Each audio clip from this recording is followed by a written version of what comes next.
quite the interesting thing to think about or even experience. Nature uses so much time to become perfect. One stream could take thousands of years to get to the perfect flow from point A to point B. Us as people, we've taken so little time to become how we are now.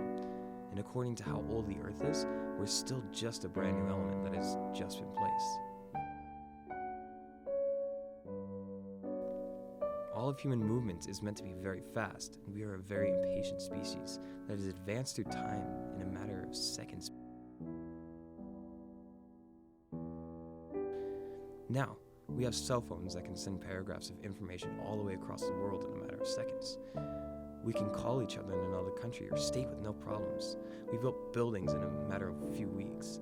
The human species has evolved, advanced, and created so quickly that with the blink of an eye you could possibly miss everything. Maybe we need to learn how to slow down, become like nature, and enjoy the time that we have. That time that we can use to make ourselves the best person that we possibly could.